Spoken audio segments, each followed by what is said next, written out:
Et donc, le quatrième est radicalement différent, dans le sens où ça se passe complètement après, c'est-à-dire fini le 1, puis le 2 qui est un préquel, mais en même temps qui se passe en même temps, et puis le 3 qui était un préquel complet. Là, on se passe après, donc c'est vraiment une suite. Une suite radicalement différente également, dans le sens où on change complètement de point de vue. On n'est plus du tout du point de vue de la famille des Feverson, on est vraiment ailleurs.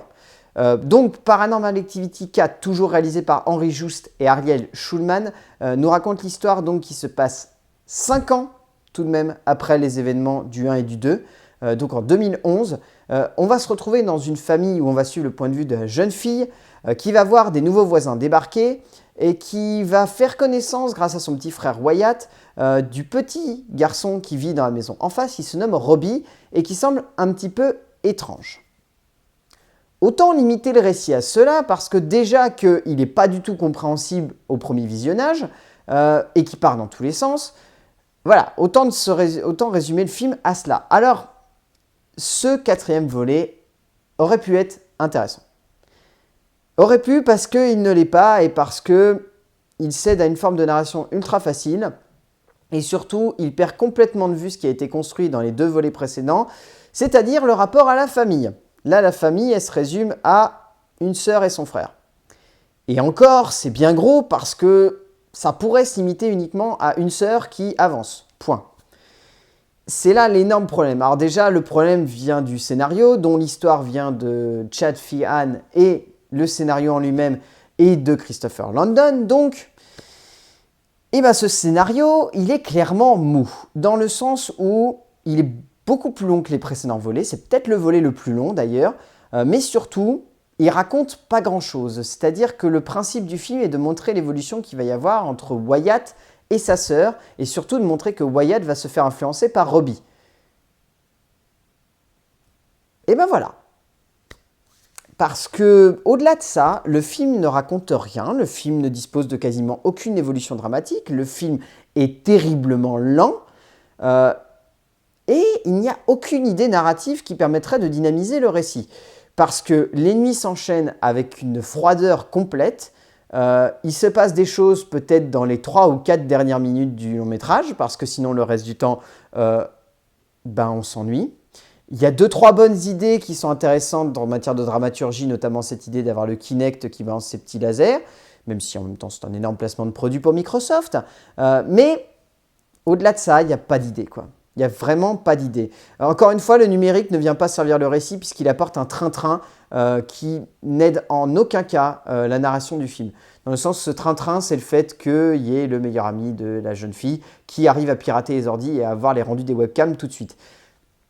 C'est pas intéressant parce que résultat, on perd en intensité, contrairement au deuxième qui avait réussi, au troisième justement qui avait réussi à s'émanciper de ça. On est vraiment retourné sur du deuxième, c'est-à-dire que c'est ultra facile, c'est ultra plan-plan et c'est ultra chiant et ça se limite à ça. Au niveau de la mise en scène, et ben voilà, Henry Joost et Ariel Schulman, ça se limitait à ça. Ça se limitait à un concept et à un continuum espace-temps, on pourrait presque dire, dans le sens où les années 80, ça leur permettait de s'enfermer dans un modèle VHS et donc de devoir se renouveler et trouver des idées pour s'émanciper du numérique. Et bien là, ils tombent en plein dans le problème du numérique, c'est-à-dire qu'ils surdynamisent le récit, ils surappuient le nombre de plans. C'est pas du tout dynamique, c'est pas du tout intéressant. La fin est peut-être la fin la plus chiante du monde dans le sens où ça arrive d'un seul coup, point, torché, c'est pesé. Le reste du temps, il se passe que dalle. Voilà, encore une fois, l'idée du Kinect est plutôt intéressante, mais ça se limite à ça. Et sinon, les personnages tombent comme des feuilles. On n'en a rien à battre qui meurt, on n'en a rien à faire que le récit avance au ralenti.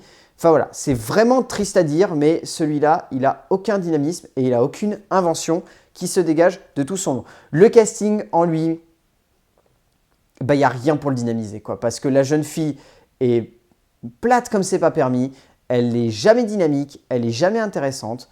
La plupart des acteurs aussi sont mous. Mention spéciale aux parents qui sont littéralement chiants, ils n'ont rien à raconter, ils n'ont rien à faire dans le récit et ils font qu'avancer et on sait qu'ils vont crever, point.